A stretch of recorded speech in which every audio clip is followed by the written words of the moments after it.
Pemirsa, PT Jasa Marga Terbuka menyatakan lalu lintas harian penggunaan jalan layang tol MBZ Jakarta Cikampek adalah salah satu yang tertinggi. Namun beberapa hari lalu terungkap fakta mengenai kasus korupsi dalam pembangunan jalan layang ini. Untuk mengetahui informasi selengkapnya berikut liputan jurnalis Metro TV Rona Marina bersama dengan juru kamera Widiarto langsung dari bawah jalan layang tol MBZ.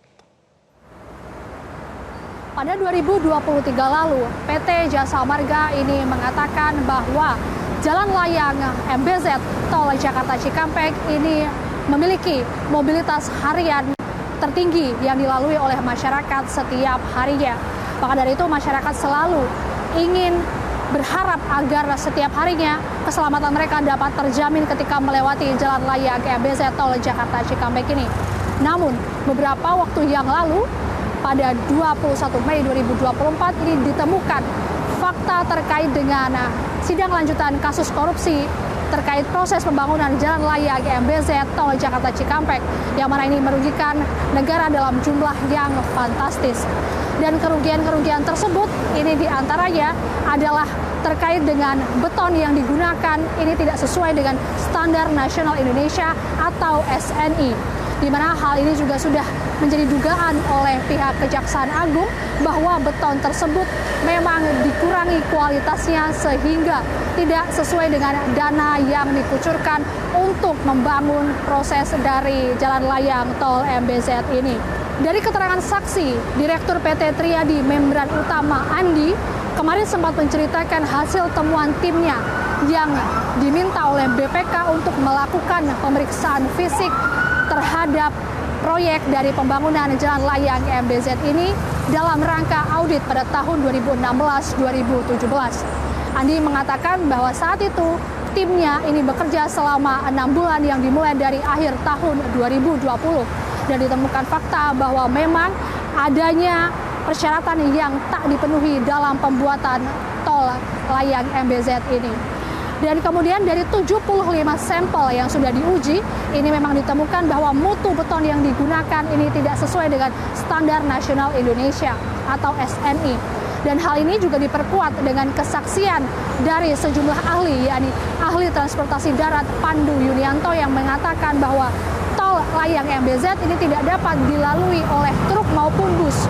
Karena jika dilalui oleh truk maupun bus yang dari atas menuju ke bawah, maka kendaraan tersebut akan meluncur dengan kecepatan yang maksimal sehingga lalu lintas yang berada di bawah atau di tol Jakarta Cikampek ini akan berbahaya.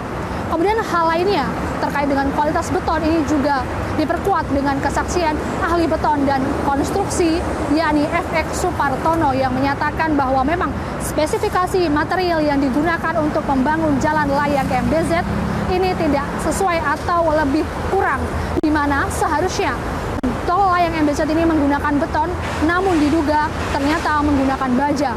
Dari hal tersebut mengakibatkan tol layang MBZ ini getarannya menjadi lebih besar, dari situlah mengakibatkan konstruksinya menjadi cepat kelelahan.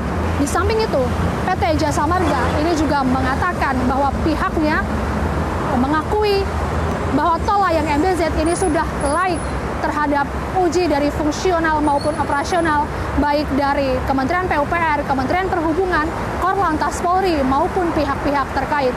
Hal ini dikeluarkan statementnya oleh pihak PT Jasa Marga karena mendengar cuitan terkait dengan kualitas dari beton yang digunakan oleh pihak swasta yang membuat tol layang MBZ ini dinilai tidak sesuai dengan Standar Nasional Indonesia.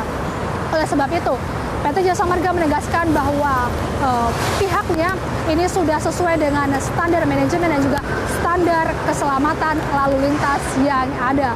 Dan dari PT Jasa Marga ini juga sudah melaksanakan SPM atau standar pelayanan minimal secara berkala seperti kualitas jalan tol, kemudian juga aksesibilitas, mobilitas masyarakat dan juga keselamatan bagi masyarakat. Dan hal ini tentu saja harus menjadi perhatian bagi pemerintah karena kerugian akibat dari pembangunan proyek dari korupsi jalan layang tol MBZ ini bernilai fantastis dan tentu saja ini membahayakan nyawa bagi masyarakat yang sehari-harinya melintasi jalan layang MBZ Tol Jakarta Cikampek ini. Dari Bekasi, Jawa Barat, Rona Marina, Widiarto, Metro TV.